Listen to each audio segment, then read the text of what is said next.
Good morning. I'm Terry Samuels. I'm the owner of Salterra Digital Services, SEO University, SEO Spring Training. If you follow me, you know all that stuff. Anyways, I wanted to talk to you this morning about a little bit about internal linking, siloing, stuff like that, organizing your website. One of the biggest things I see when I audit websites is the terrible practices that people do internal linking. First of all, if you use a system that auto links, that says that every time this word comes up in content, send it to this website. If you're doing something like that, please stop. One of the things that I'm seeing more and more of is people using the same anchor, going to the same page over and over again on the same content. So for instance, if you're writing about derma fillers and your content is all about derma fillers, your internal linking now should also be about derma fillers, related topical stuff about derma fillers. So for instance, the website that I ran into over the weekend doing a large audit, I do a ton of audits, and this is one that I saw over and over again, big med spa. And so when I was looking at her derma filler page, they had anchors that would say, injectables or injectable treatments or kind of sub-related to derma fillers, face scraping, all these different types of things that people kind of put into that context. Anyways, they had this derma filler page with these links, and it was injectables procedures. So injectable procedures was the anchor text. And they used this anchor text over and over and over again. I think they used it 4 times within a 1,000-word article. And this anchor text actually went to a service type page. So a page that listed all the different types of injectables that this med spa has. And that's okay, but it shouldn't be over and over again. You just do it once. Okay, so don't do it once and then on the 3rd paragraph do it again, on the 5th paragraph do it again. Don't do that. Okay, so internal linking and internal siloing is really keeping people in the place that they came to your website for. So if they came to your website for derma fillers or for Botox or for cool sculpting, keep them in that silo, keep them within there.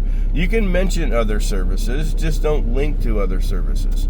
So the biggest things that I see over and over again when you're internally anchor texting or internally anchoring, and which text you're using for that anchor, make sure number 1 it's accurate. So the anchor actually goes to a page that anchor's about. Don't do an anchor like Botox treatments and it goes to a derma filler page. So you want to make sure that the anchor's exactly what you're talking about, so there's no surprises. And number 2, you want to watch how many times you're anchoring, okay? How many times you're interlinking out of that page. Our rule at Salterra is 3 maximum anchors. So we have 1 anchor going to what we call the money page or the power page. Number 2, we have another anchor going to another topically related blog post. And then number 3, we probably have an anchor either to another blog post or maybe even we do an anchor to the GBP, or something. But we've always limited it to 3. We've got some stuff in the about section and stuff that are also links. If you go to Salterra site, you can see how we internal link stuff like that. But anyways, don't just over anchor text. Don't overlink from one page to another. This one page that I looked at over the weekend on 1,000 words, she had 17 anchors leaving that page. And a lot of them were multiple anchors with the same anchor text, which is just not good. Another thing I see over and over again, and this one I understand, but through our testing, we've also figured out that I don't want to link back from my inside page to my home page, not on the contextual link. So, this is the first thing I saw in the very first sentence of her website. Every single page has a link back to her home page. So for instance, if a bot comes and hits that page and that first anchor in the very first sentence goes to the home page, did the bot actually finish the crawl? Or did the bot move over back to the home page, which probably doesn't need to happen, obviously. But think of it as getting a good backlink. Okay, so if I get a really good backlink, let's say for instance I call you up and I say, yeah, I'm Terry from Salterra. I just got a really good relationship with a person at Notre Dame University, and I can get you a notredame.edu backlink to your dermafiller page. And you're going to say, oh my gosh, that's wonderful, that's awesome. But now here's where the kicker comes in. This very, very powerful anchor, you can call it 100. That 100 anchor is going to come to, or that 100 backlinks is going to come to this page with 16 different anchor texts going out of it. So out of that 16 different anchor texts, that 100 anchor is going to be divided up by 16. So this powerful anchor is now so powerful that it's helping up 16 other pages, some of them multiple, like I talked about before. Is that what you really want? Or do you want that very, very powerful 100 link to give that page itself and that topical relevance page all the power? That's why you minimum, 2 to 3 links out of that page so you can keep that power there.